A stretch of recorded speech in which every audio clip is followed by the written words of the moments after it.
Welcome back to Citywide Blackout, your home for music, movies, and more. I'm your host, Max Bowen. In this episode, I'm chatting with author and musician Jim Infantino, who talks about his experience at the recent Boskone Book Expo, his first ever. We chat about the panels, the writers he met, and how the event compares to others. And of course, Jim's first book, The Wakeful Wanderers Guide to New England and Beyond. It's not a book he really planned to write, nor has he dreamed about being a writer his whole life. And we talk all about the book's origins and the story. Jim, thanks for joining me. I appreciate you talking to me.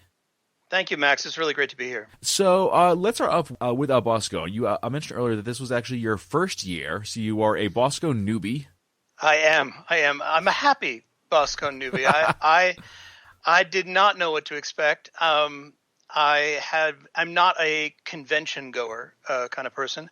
I was really pleasantly surprised. It was everybody was intelligent. All the panels, there were great questions.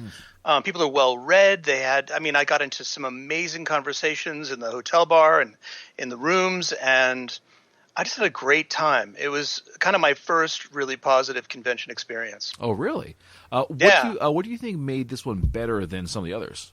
I guess it's that it fit what I liked better, which is that the crowd was very literary, but also, they were not like omitting comic books from that sort of knowledge base. I met a number of writers, which was great because I'm a new writer myself, and it was I mostly just hung back and listened to people talk. And in other conventions that I've been to, I've been to music conventions and I've been to one other science fiction convention. I won't name it, but this was much more about the storytelling. And I thought that really fit what I love to talk about. I definitely agree because I've been to a number of different cons myself, Rhode Island Comic Con, Super Mega Fest, and so forth. And Boskone I've always thought of as being a very stripped down kind of convention, but it's a solid one. You have some just amazing writers, as you mentioned, the panels, very informative, very well run, very smart. And it's a great place, I think, also to learn. You can learn about writing, about marketing, about publishing, about the industry and where it's at right now. There's so many different forums to go to, and I always kind of I went to 4 or 5 this year. And I was like, man, I would love to just go to this thing and just go to panels the whole time. Right. I felt like I only scratched the surface, and I exhausted myself. You listen and you interact, and you find at the end of the day, you're like, oh my God, I got to take a nap. Yeah, exactly. You just absorb so much information. Exactly. Yeah. There's when I left on Sunday, I was just beat, and I'd actually only gone on Saturday and Sunday, but like you said, there's just so much to experience, and by the time you leave, you're like, okay, I'm gonna go home and not think about books for a week or so. I need a breather, actually. And then I love to go and watch a science fiction movie on Netflix or something, whatever. Not that there's a lot to choose from, but I just couldn't even think anymore. I needed a comedy. Yeah, exactly. you need a break from it because you've spent an entire weekend just having it crammed into your skull. What do you think in terms of the panels? What do you think was some of the better ones that you went to that you found really spoke to you? Well, I was on the post-apocalyptic playing in the post-apocalyptic world panel, and that was really fascinating. The other writers who were on that panel were really excellent. The questions were great. The moderator was super, and it went in a really interesting direction. Just about there was one quote by the moderator was all apocalypses are local, and I thought from a storytelling point of view that's really insightful. Because we always try and tell the whole world is having we're probably about to experience a deadly attack of zombies or whatever it is, but really what the way the characters experience it's just their local area, and we talked a lot about that. I also really liked as another panel that I was on was our superheroes dying panel, which went in a number of different directions, largely talking about why are we in such an emergence of superhero type characters, in the past 2 decades? And I mean, I was ready to answer the question about dying. Why don't they die? But it went in all of these new directions. That was just really exciting. Very cool. And I have to say also, I went and saw Kim Stanley Robinson's talk on, which he brought up, a book that I really enjoyed was New York 2140. And his general take on cultural, ecological subjects was really insightful, and he's a tremendous author. Mm-hmm. Did you happen to be a writer by the name of Bracken McLeod? No, I did not. Look him up next time, because he's a regular at Boskone and one of my favorite writers, and just a really fun guy to hang out with. So find him next time, because he is an absolute blast. Great writer, great dude. There's a writer there that I am in awe of that I did not get to meet or see speak, unfortunately, because I was scheduled at the same time as him, who is Michael Swanwick. His storytelling is absolutely beyond. I was knocked out that he was there. I wish that I had, gotten to meet him or seen him talk. William Hayashi, another like regular at Boskone. He also does a weekly podcast, and he is so knowledgeable and clever, and just a great writer too. So another guy to kind of look up. I mean, we could spend like all day going back and forth about like writers to talk to. Yeah, I should take notes. I mean, right? write this down, or else I'm not gonna remember it. I'm gonna find a pen. Do you think you'll be back next year? I would love to be back next year. Yeah, I really, really enjoyed it. How'd you hear about it? Well, my band was invited to play, so we played on Saturday night. Yeah, and it was a fun show. It was a great crowd. But I had also written a book, so I was there sort of as a musician, but also as a writer. I would not have known about it if it wasn't, for being invited to play. No one parties like writers. Yeah, I totally agree. It is. I think it might be my crowd. Maybe. I think so. Like people kind of always assume that writers are these like quiet, antisocial, awkward people. But man, you get them like in a room, you get them chatting. 10 hours later, and they're still going strong. Like I've been told, they have some pretty crazy parties at Boskone. Yes, and there was discussion by writers about music, which I found especially good, because they focus a lot on the lyrics, and writing lyrics is a very different sort of activity than writing stories, and it's funny it's really interesting to hear the perspective of people who focus on writing stories when they think about like Beatles lyrics. So there was some fascinating discussions about that too. Oh man. Very cool, very cool. What other cons or festivals or expos do you regularly attend, or are there others that you're looking to go in the near future? Well, I'd love to get recommendations if there are any like this. I've heard about, what is it, ReaderCon that's happening? Yeah, That's supposed to be great. I might check that out just as an attendee, but I'm not, like I said, I'm not really a convention attender. This was that's why I was sort of so pleasantly surprised that I enjoyed being an attendee and hearing about what was going on while I was there. I'm not fond of large groups of people gathering in a single place. I tend to hang out by myself. That sounds ironic because I also go to clubs where there are lots of people and I play music. But it's a different dynamic. I'm comfortable in that situation, but only from the stage. And, when I'm kind of just a participant in something where there's a lot of people, I don't tend to know how to talk or act. But that was not the case in this, at this convention. Excellent. Well, let's talk about your book, which has, I think, one of the best titles I've heard in a long time, The Wakeful Wanderers Guide to New England and Beyond. That's a mouthful. Yes, and you used you had the new, which is good. It's not a typo. Most people just shorten it to new.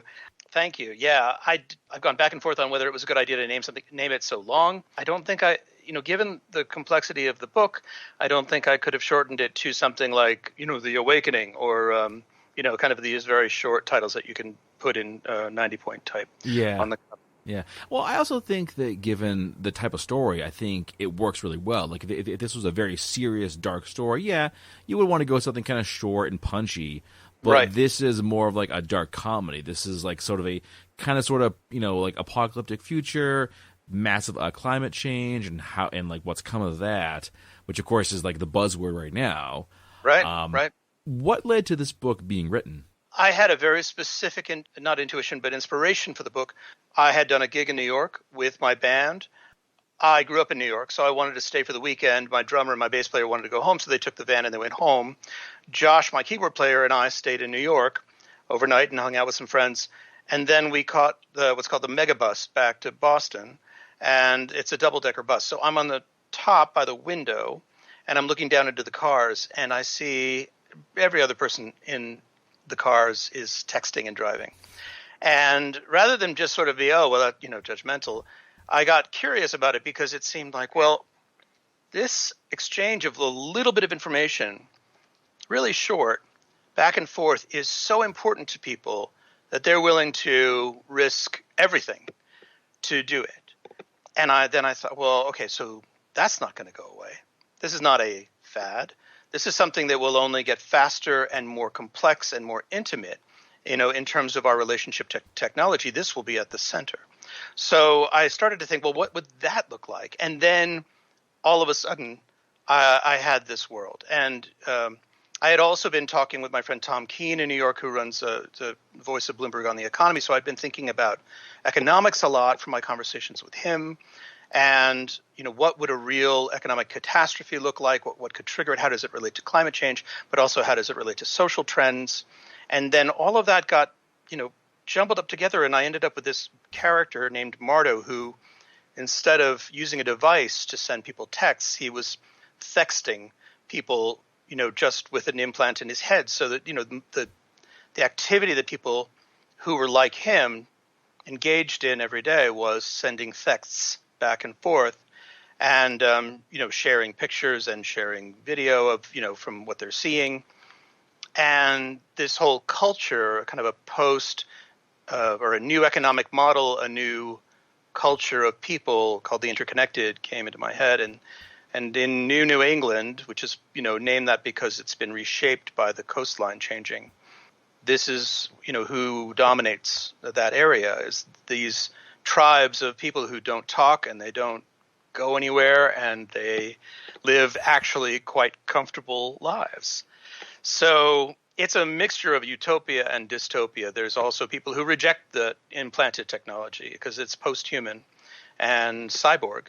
And, there's plenty of good reasons not to want to do that. So there are two cultures, basically, that are fighting in my book. I think you definitely have those cultures around today. You have the people who like literally, if you take their phones away, they have panic attacks. Yes. And then you have others who have old flip phones or don't have like cells at all.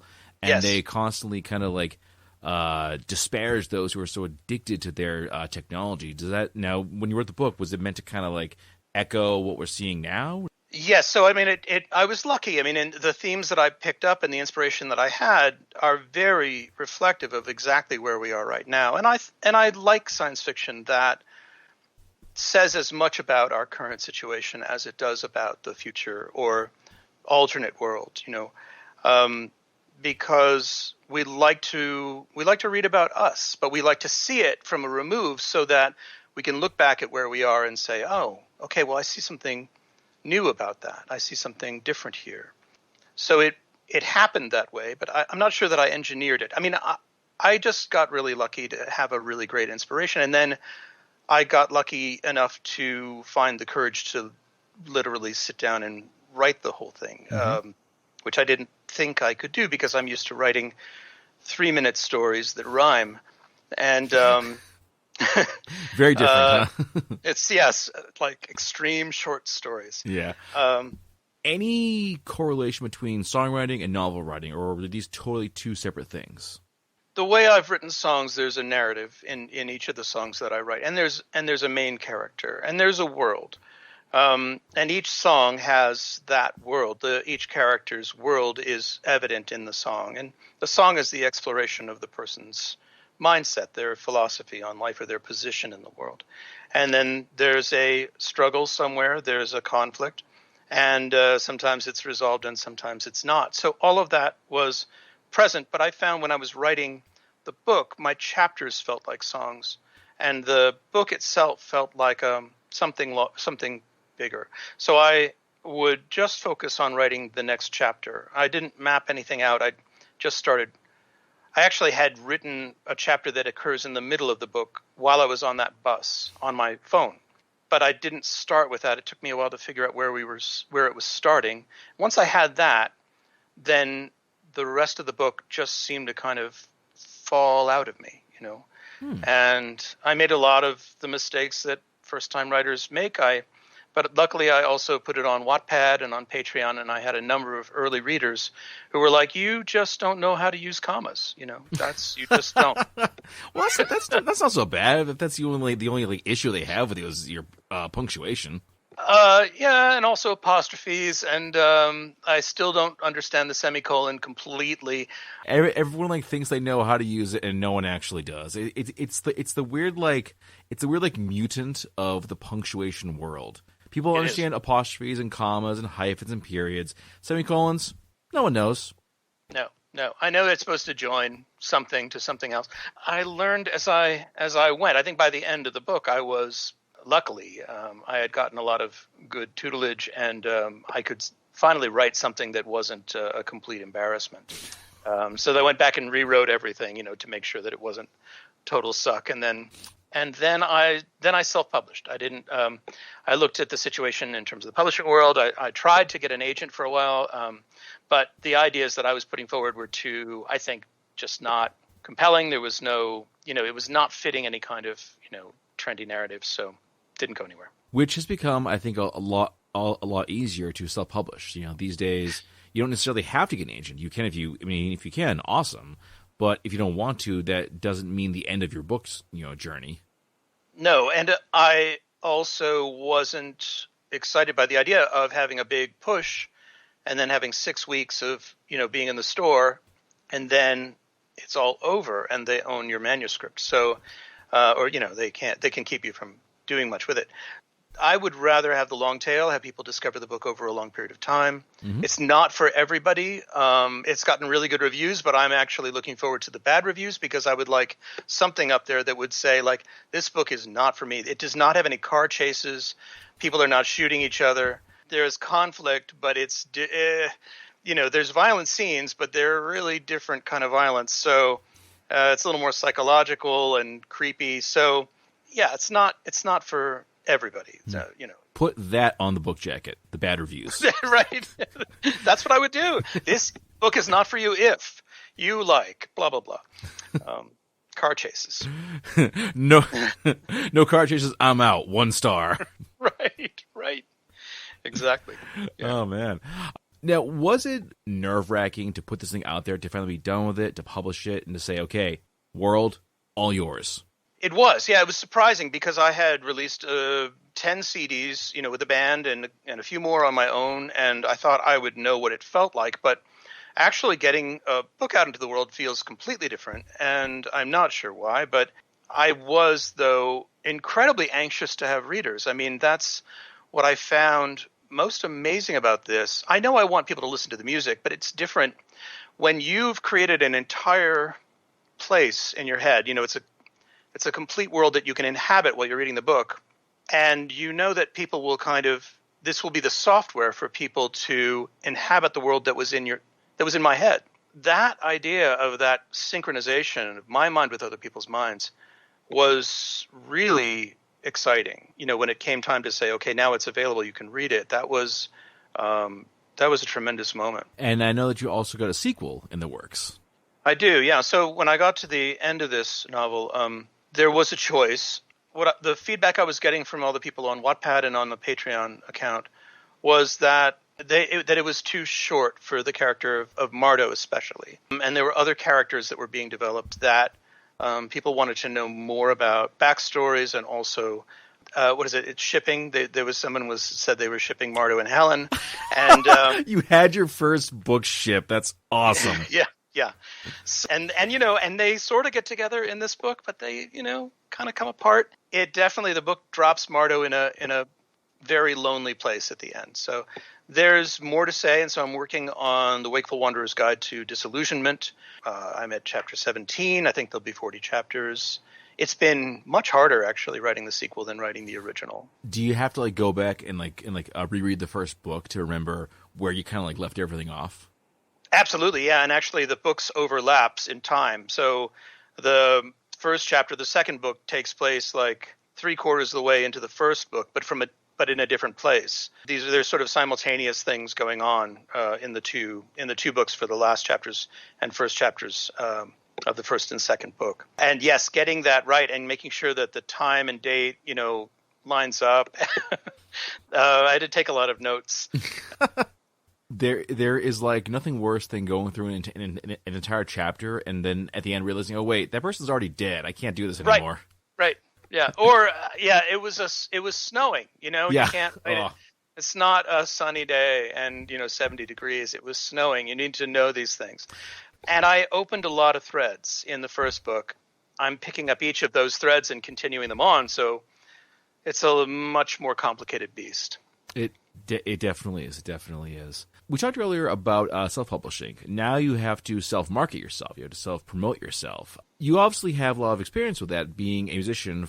Has it been easy, though, to kind of get your book out there, to get the word out there that you're doing this? No, it's very, very hard. I mean, also, there isn't as much cross-sale with my music audience as I had thought. Not in ordering online or in the mail. However, when I do a show, I sell a lot of them.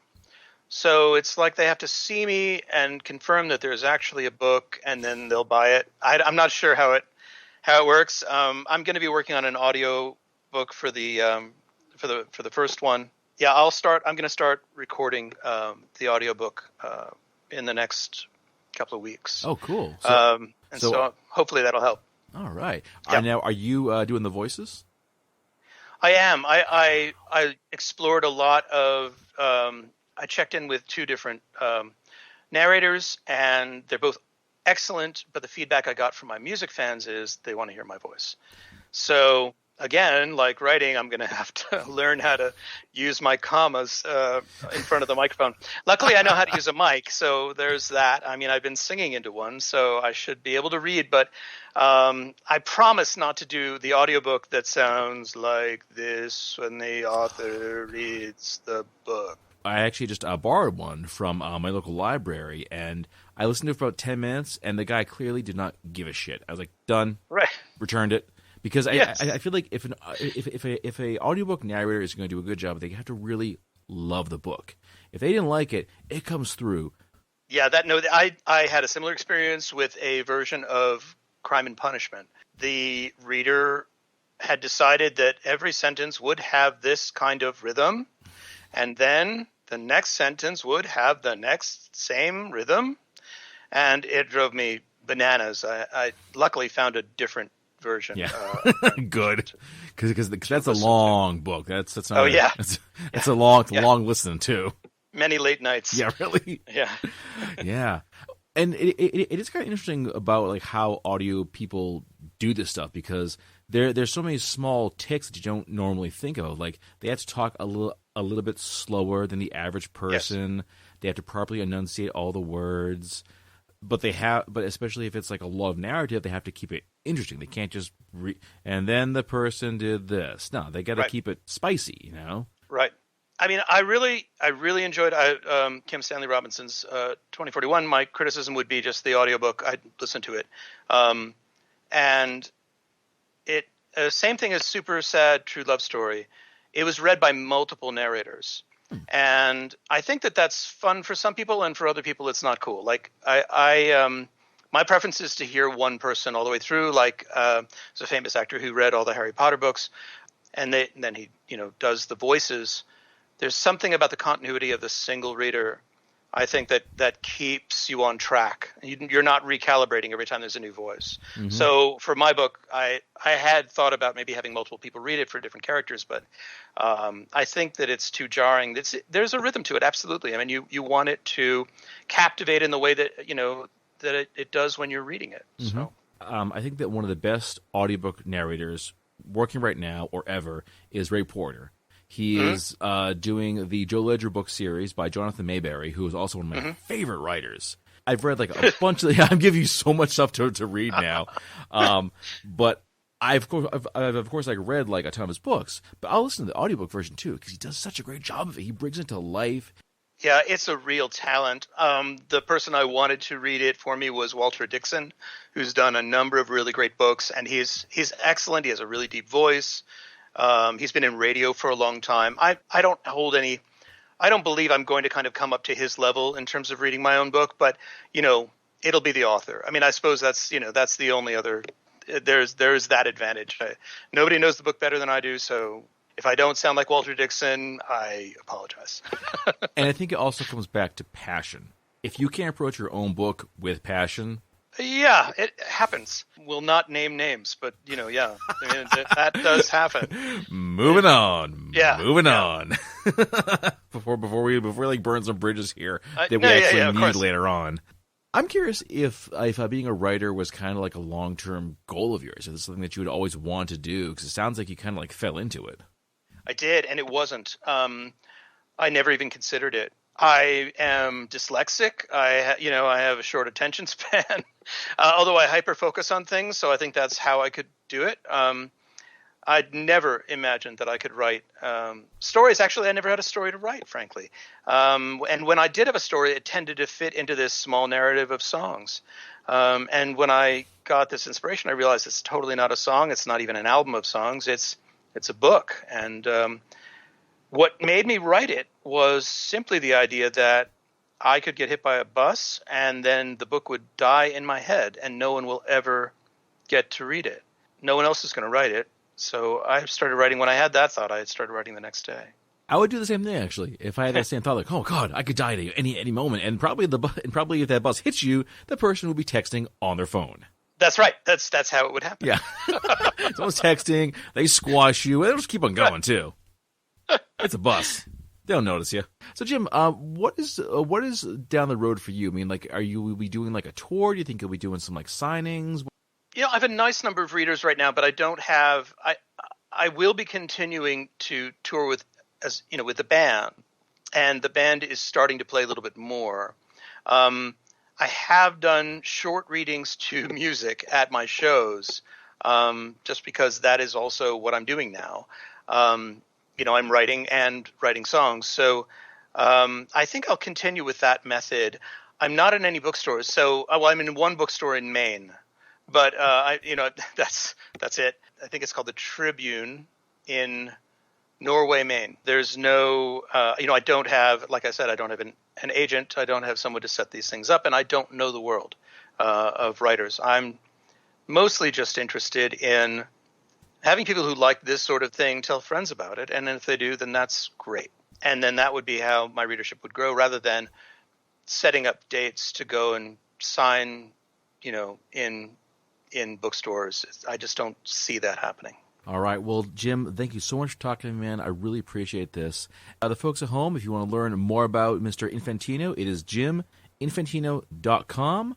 You can find links to all of his other work, his band, Jim's Big Ego, which is an awesome band name, by the way, I got to say. You.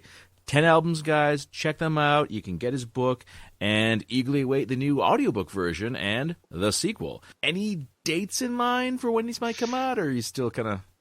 Well, for the audiobook, I'm hoping to be done in a couple of months, and then I will release it digitally. I have a good engineer who understands, the parameters for Audible, and so hopefully that will go out without too much fuss. I believe it will also be released as a serial as I finish the chapters.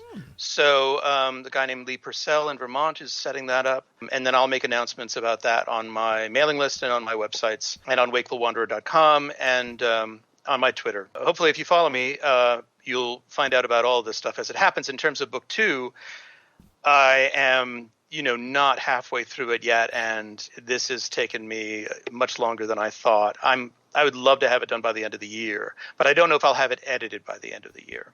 But I will push. Hey guys, what's going on? This is Brian Murphy from One Time Mountain, and you're listening to Citywide Blackout with Max Bowen. Rock on.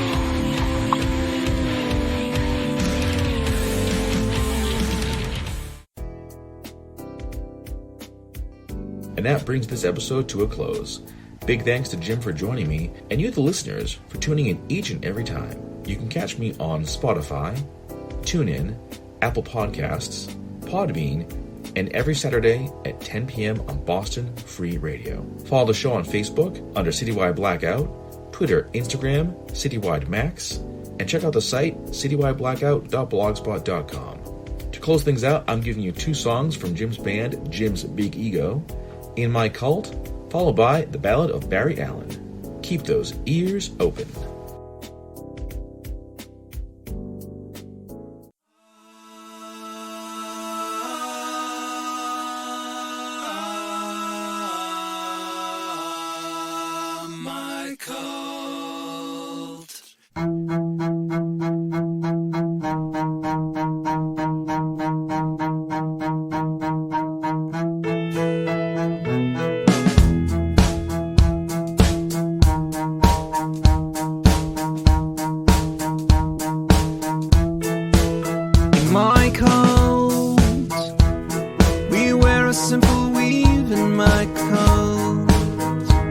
There's nothing to believe in my cult. Our clothes do not have sleeves. You may think that we're naive, but there's a lot of joie de vivre in my cult. And we all tell little lies in my cult. We wear a similar disguise in my cult. And no one ever dies. If they do, they soon arise. Our leader loves big thighs in my cult. We wear the holy socks.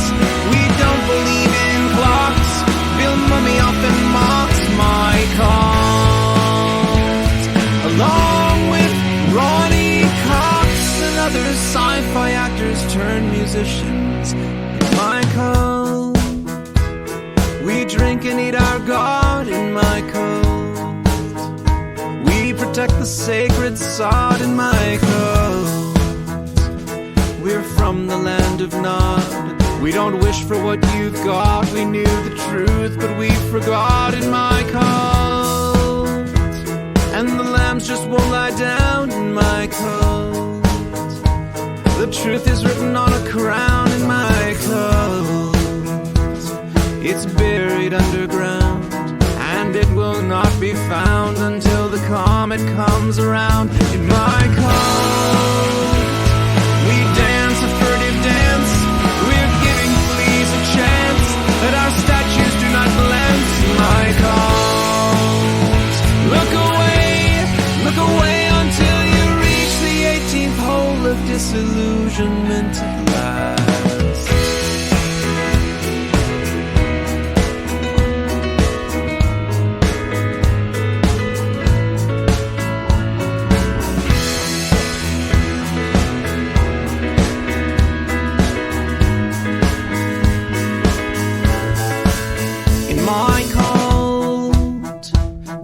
The giant flying head in my cult. We sleep in one big bed in my cult. We program for the web. Our names all start with Z. We're watching Shaun of the Dead in my cult. And our leader is charismatic in my cult. And the Kool-Aid is magic in my cult. Of course the ending is tragic. We're becoming more pelagic. We're interpreting the static in my cult. And I want you all to join. Can you feel it in your loins? Send all your golden coins to my cult. Only then you will be free enough to witness the ongoing apocalypse.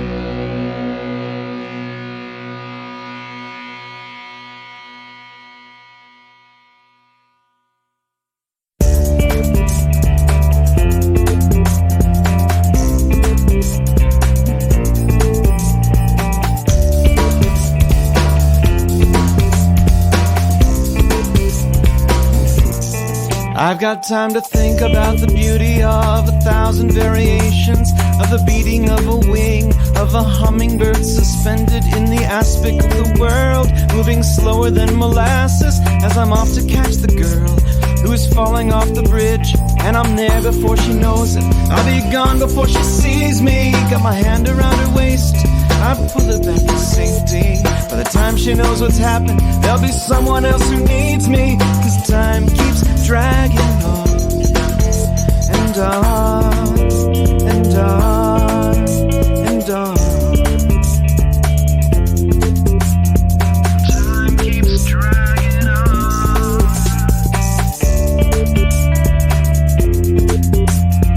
Time keeps dragging on. I've got time to think about my past as I dodge between the bullets, and my life was so exciting before I got this way, and how long ago it was now I never can explain. By the clock that's on the tower, or the one that's in my brain, and I'm there before you know it.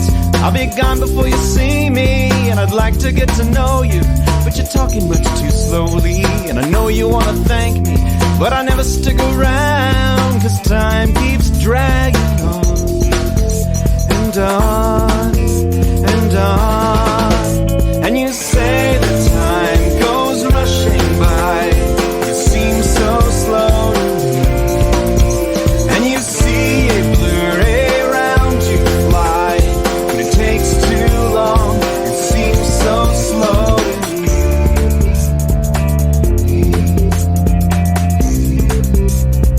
Time keeps dragging on.